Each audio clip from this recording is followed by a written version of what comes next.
Hoje eu quero, então, compartilhar com os irmãos uma mensagem simples, porém importante para nós, como igreja. E eu estou examinando esses textos bíblicos. Hoje nós estamos em Apocalipse, no capítulo 2, e nós queremos ler o texto de 1 a 7. Não sei se nós temos, não temos aqui o nosso tema, mas o tema que eu quero considerar com os irmãos é a igreja divorciada. E nós vamos pensar naquela igreja e vamos ver se nós temos alguma semelhança hoje com aquela igreja.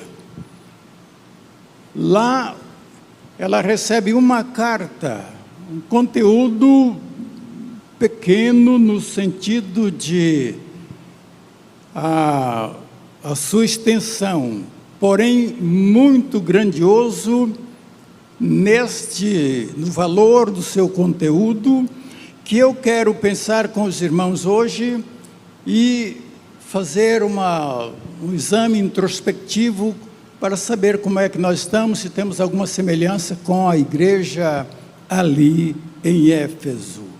De um modo muito simples que a criança pode pensar, é a maneira como eu desejo falar aos irmãos nesta manhã. O texto de Apocalipse, no capítulo 2, de 1 a 7, que eu gostaria que os irmãos pudessem acompanhar, aí na sua versão, e aqui eu tenho em mãos, diz o seguinte: escreve ao anjo da igreja que está em Éfeso, isto diz aquele que tem na sua destra as 7 estrelas, que anda no meio dos 7 castiçais de ouro. Eu sei as tuas obras, e o teu trabalho, e a tua paciência, e que não podes sofrer os maus, e puseste à prova os que dizem ser apóstolos e não são, e tu os achaste mentirosos, e sofres e tens paciência, trabalhaste pelo meu nome e não te cansaste. Tenho, porém, contra ti que deixaste o teu primeiro amor. Lembra-te, pois, de onde caíste, e arrepende-te, e pratica as primeiras obras. Quando não, brevemente a te virei e tirarei do seu lugar o teu castiçal, se não te arrependeres. Tens, porém, isto, que aborreces as obras dos nicolaítas, as quais eu também aborreço. Quem tem ouvidos, ouça o que o Espírito diz às igrejas. Ao que vencer, dar-lhe-ei a comer da árvore da vida, que está no meio do paraíso de Deus. Oremos. Nosso Deus, o Senhor que está aqui presente, aplique, Pai, esta palavra que o Senhor ordenou à igreja em Éfeso. Aplique em nossos corações a Tua palavra, a Tua mensagem. Queremos ouvir-te, queremos obedecer-te. No santo, bendito e eterno nome de nosso Senhor e Salvador Jesus Cristo, eu oro e agradeço-te, Pai. Amém, Senhor. Amém.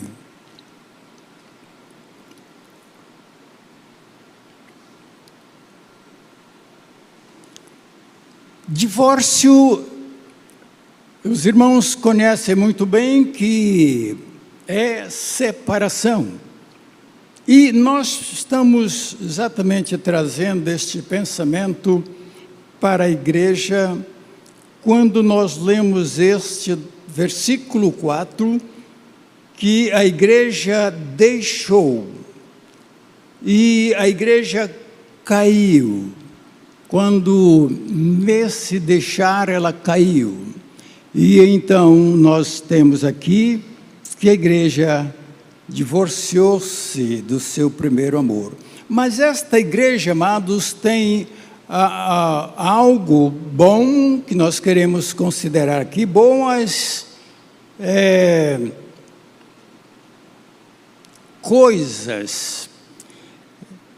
E nestas boas qualidades da igreja, eu quero pensar com os irmãos,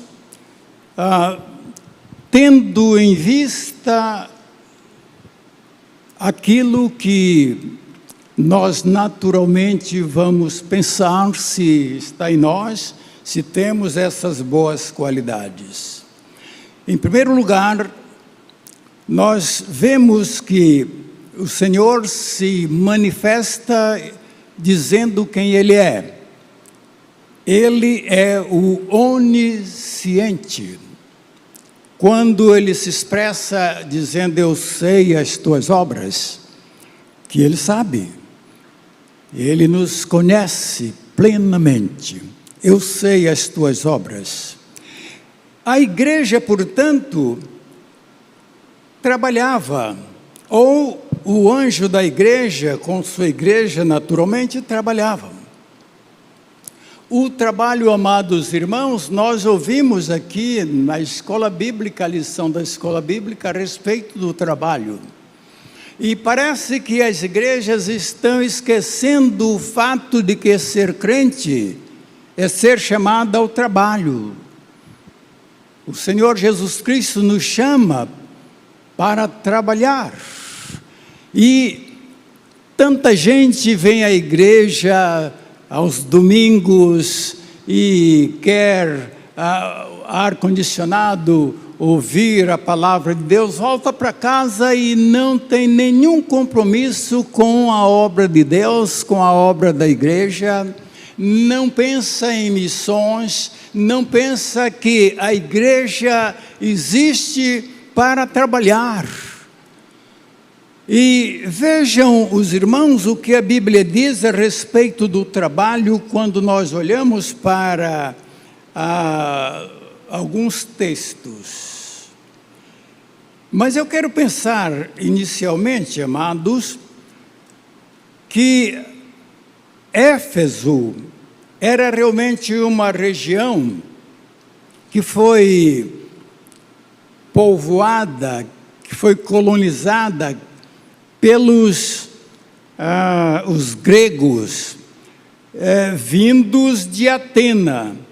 E no tempo em que os apóstolos começaram ou chegaram ali para pregar, diz os historiadores que aquela cidade deveria ter 500 mil habitantes, mas era extremamente idólatra. Haviam 3 construções, 3 edifícios naquela cidade, muito conhecidos pela sua exuberância. O primeiro que nós queremos mostrar aqui para os irmãos era um teatro que comportava 250 mil pessoas, a metade da cidade podia assistir aos espetáculos naquele teatro. Mas tinha um outro edifício, o Templo de Artemis, que era um ídolo que a metade da cidade se achava como adoradores daquele ídolo. Uma outra metade da cidade era adoradores Diana, a grande Diana dos Efésios, que eles diziam a deusa que caiu do céu. E então, também um grande templo. Mas também aquela cidade, amados irmãos, era muito envolvida com magias.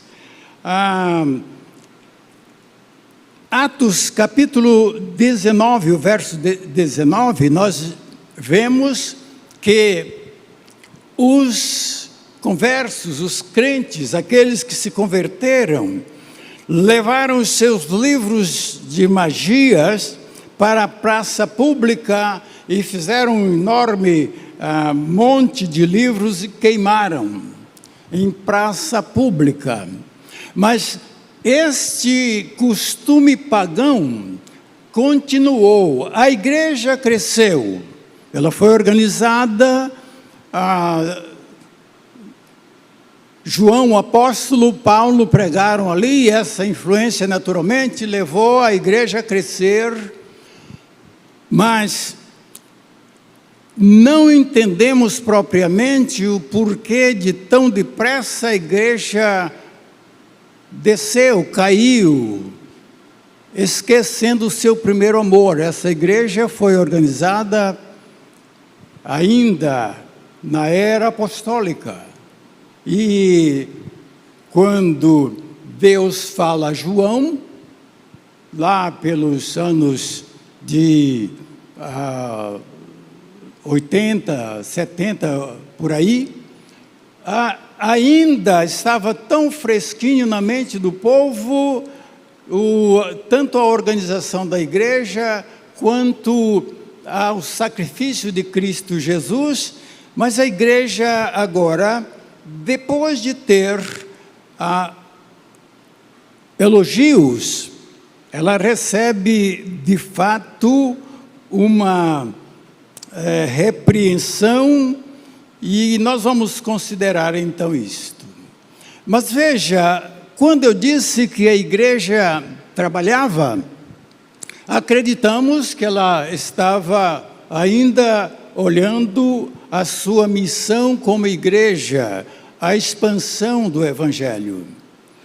Ela trabalhava naturalmente. O que diz a Bíblia a respeito do trabalho? Jó capítulo 5, verso 7. Diz a palavra de Deus: mas o homem nasce para o trabalho, como as faíscas das brasas se levantam para voar. Naturalmente para o ser humano é o trabalho. E nós precisamos, de fato, trabalhar. A causa de Deus não pode prosperar se não houver trabalho. Se nós, como crentes, não abraçarmos os trabalhos. Temos tido dificuldades. Eu não estou pastoreando mais igreja, eu estou me detendo mais na obra missionária para o interior. Mas por alguns anos eu pastoreei a igreja. E no final, próximo ao final do ano, quando nós distribuíamos um formulário para os membros da igreja manifestarem o seu desejo, o que gostariam de, em que área gostariam de servir no próximo ano, e ficávamos admirados que quase que todos rejeitavam a oportunidade e voltavam novamente aqueles que estavam na liderança.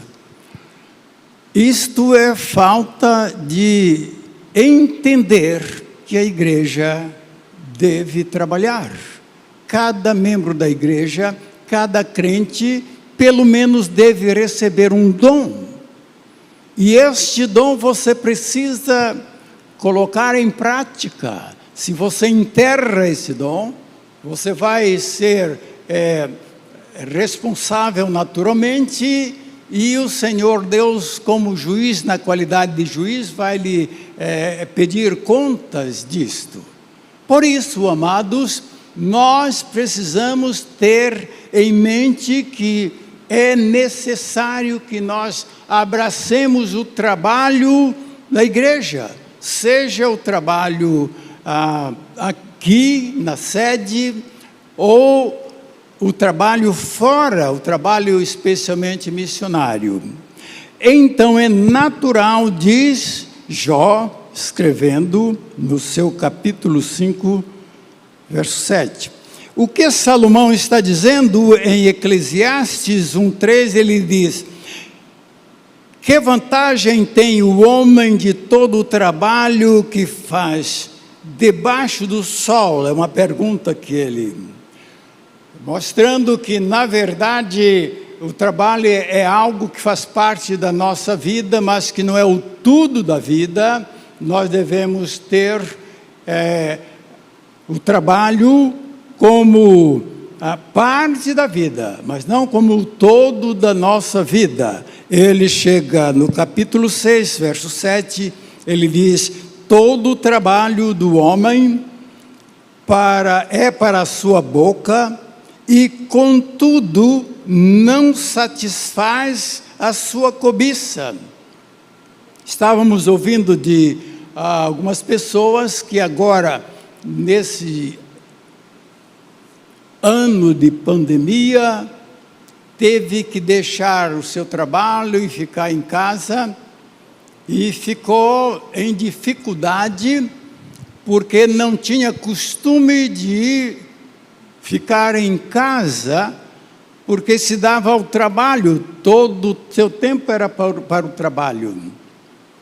E, na verdade, não é assim que a Bíblia ensina, e não é assim que nós devemos viver com relação ao trabalho.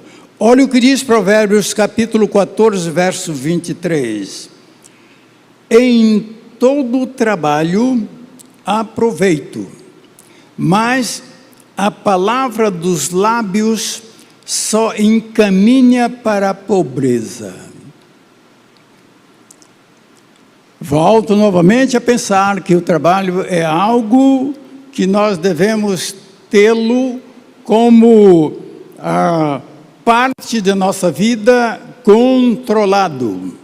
E se nós fazemos um projeto, mas se nós não executarmos esse projeto, fica só no papel, só na palavra, é isso que ele está dizendo.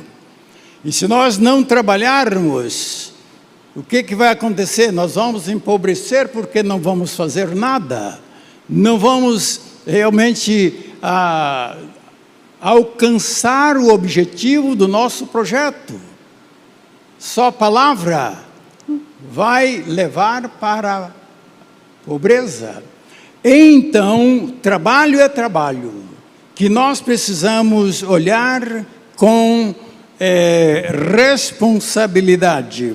Mas eu quero chamar a sua atenção para 2 versículos da Bíblia. O primeiro se encontra em Isaías capítulo 43, verso 24. Diz Deus através do profeta: não me compraste por dinheiro, ou cana aromática, perfume, nem com a gordura dos teus sacrifícios me encheste, mas me deste trabalho com os teus pecados e me cansaste com as tuas maldades.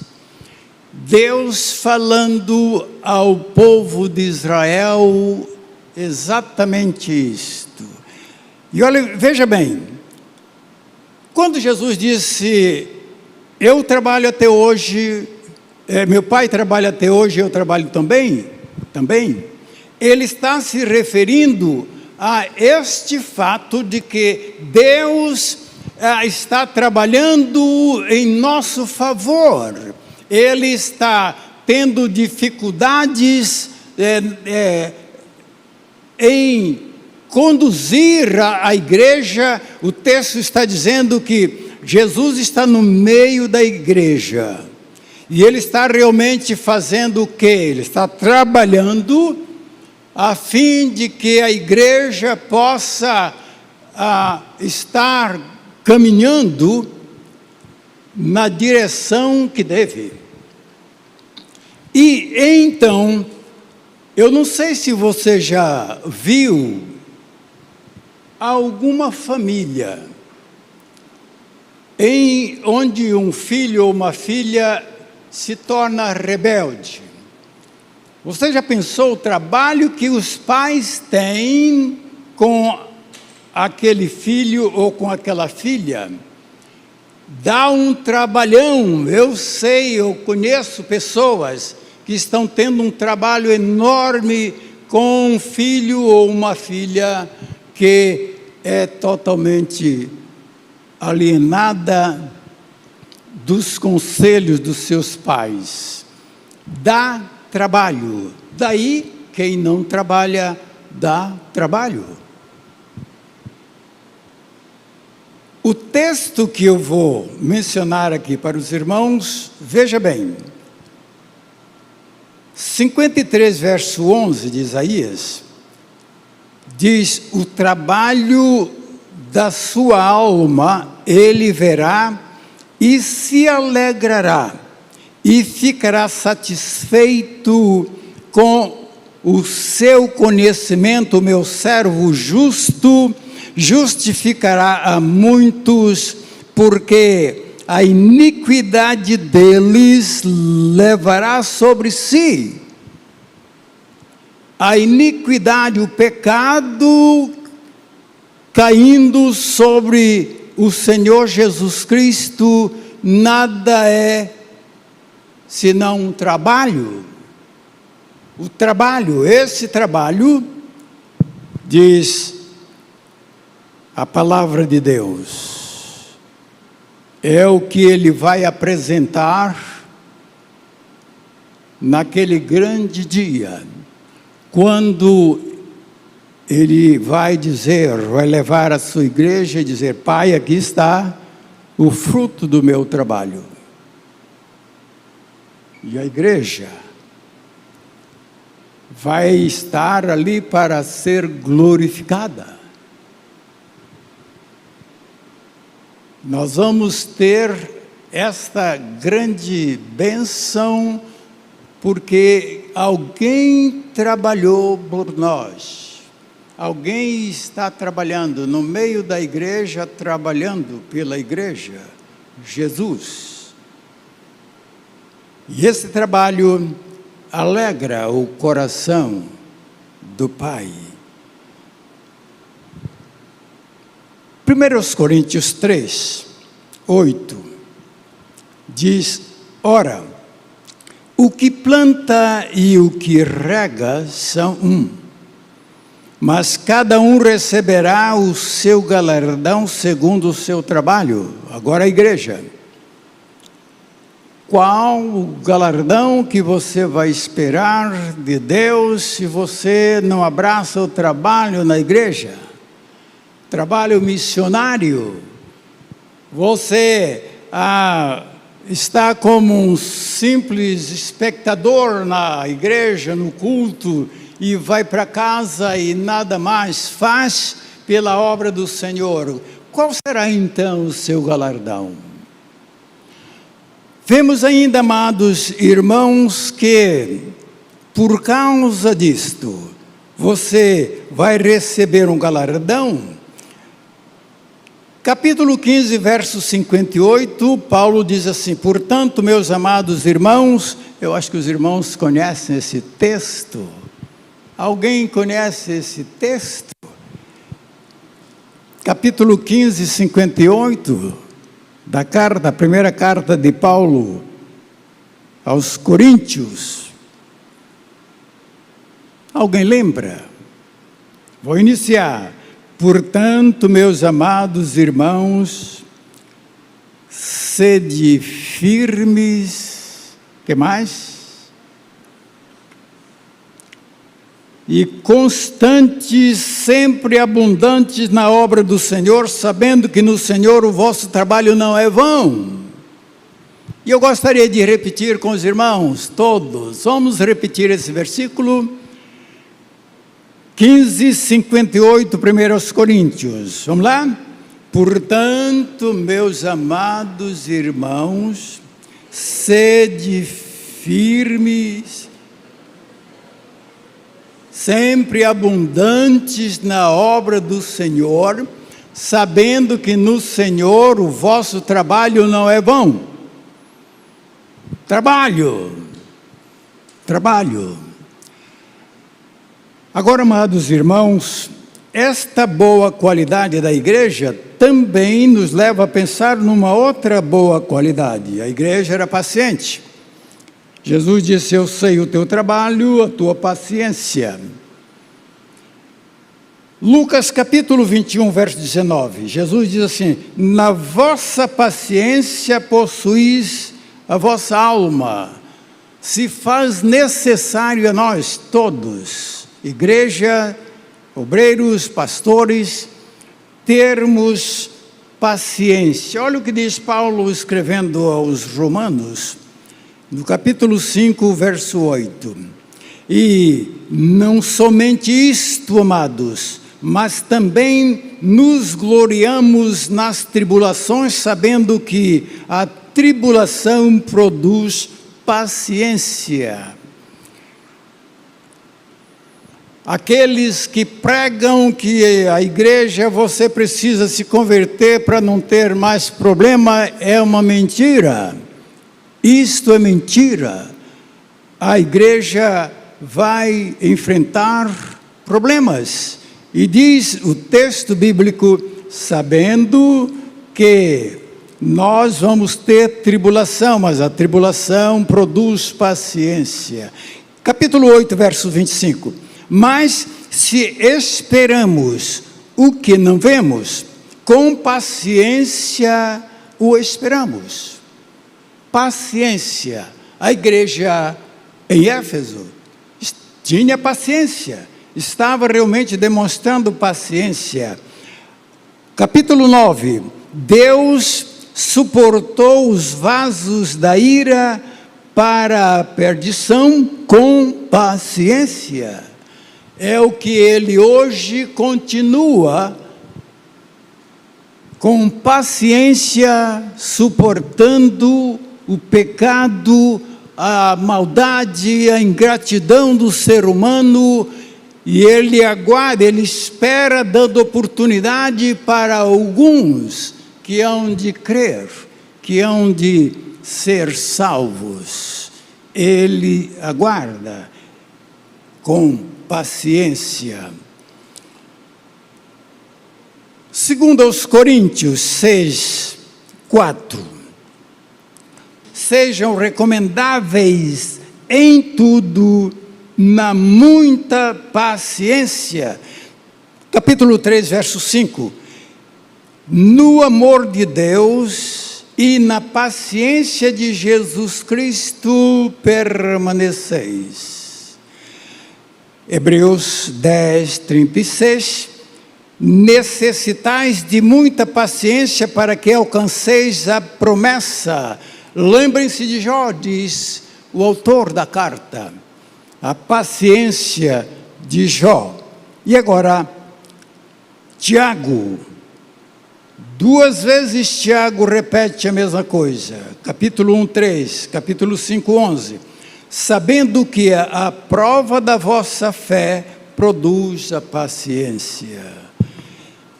No Apocalipse, capítulo 3, verso 10, guardaste a minha paciência, diz a Bíblia para o seu povo, a palavra de Deus. E capítulo 14, verso 12, aqui está a paciência dos santos. Paciência, que era uma boa qualidade da igreja em Éfeso. Uma terceira boa qualidade daquela igreja era a sua firmeza doutrinária. Estava se firmando na doutrina, e diz o texto que puseste à prova os mentirosos e, na verdade, os achaste mentirosos, filhos de Satanás, porque é o pai da mentira. Uma outra firmeza é que surgiu no meio da igreja uma doutrina que devia ter sido de um chamado Nicolau, de um homem chamado Nicolau, que diz a história que esse homem era rico, tinha várias mulheres, as mais bonitas. Ele defendia o sexo livre, o que está acontecendo hoje no mundo inteiro, e ele ofereceu a mais bonita esposa para qualquer dos apóstolos que quisesse.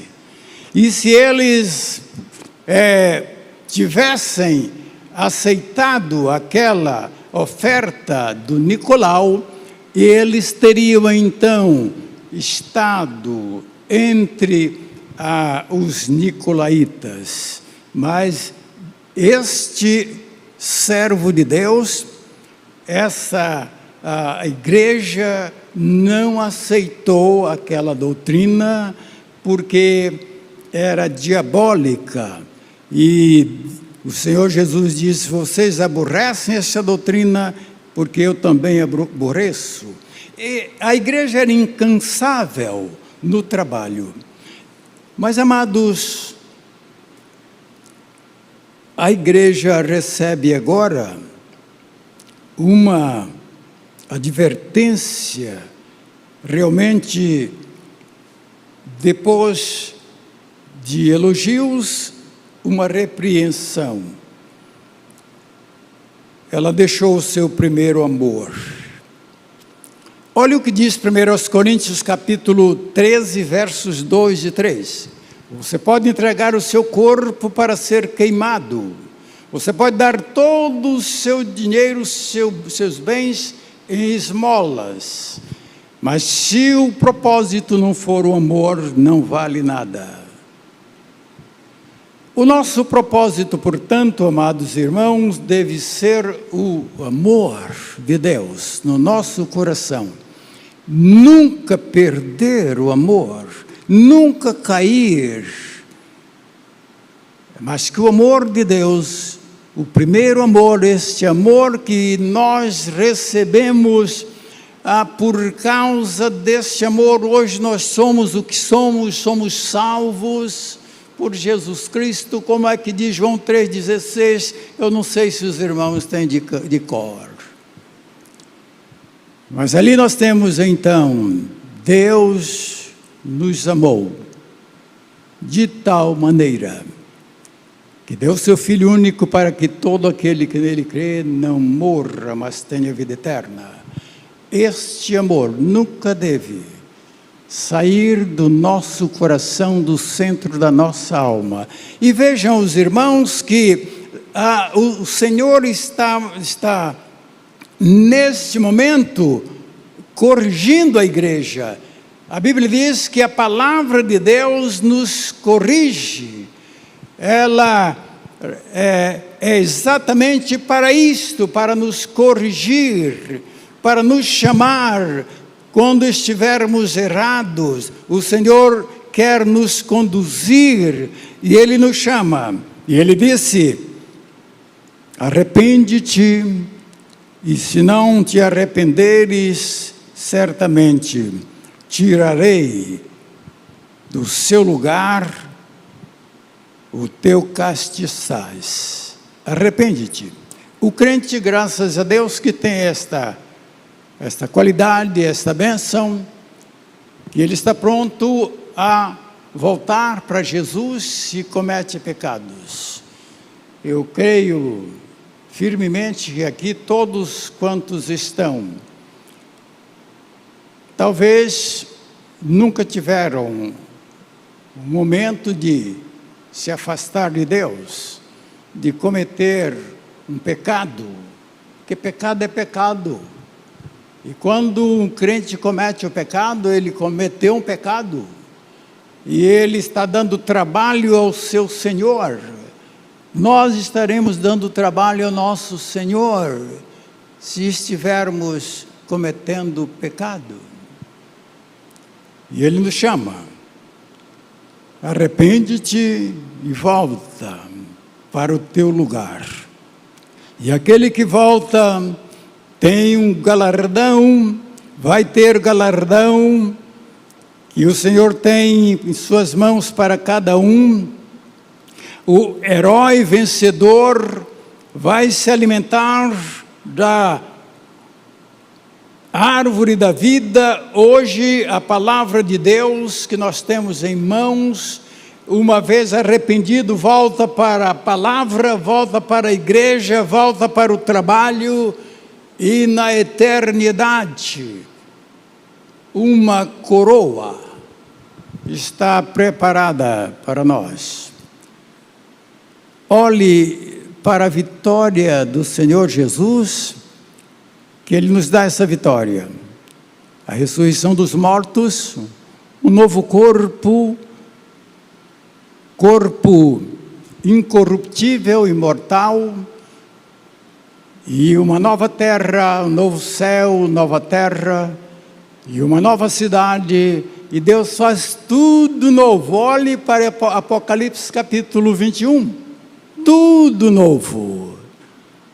Vale a pena, amados, permanecer no amor de Deus, nos alimentarmos da palavra, nos alimentarmos agora da bênção de Deus, que quer que nós andemos, que nós façamos a sua vontade, que nós abracemos o seu trabalho e que nós trabalhemos com Ele.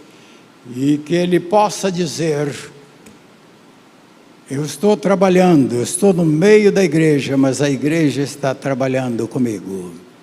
E Ele possa dizer: a igreja tem paciência, assim como eu estou tendo paciência. A igreja está firme na doutrina, mas, mais que tudo, a igreja não perdeu o seu primeiro amor. Amém, irmãos? Que o Senhor Deus os abençoe ricamente e faça ferver no seu coração, no seu espírito, este amor, o amor com que Ele nos ama, e nunca percamos o primeiro amor. O primeiro amor. Nosso Deus e Pai, nós agradecemos-te o teu grande amor para conosco. Agradecemos-te porque o Senhor cuida de nós. O Senhor nos salvou porque nos ama. Queremos te amar e te servir de todo o nosso coração, toda a nossa força, todo o nosso entendimento e de toda a nossa alma. Pai Celestial, aperfeiçoe em nós este amor, que cada dia cresça mais e mais. Em nome de Jesus. Amém. Amém.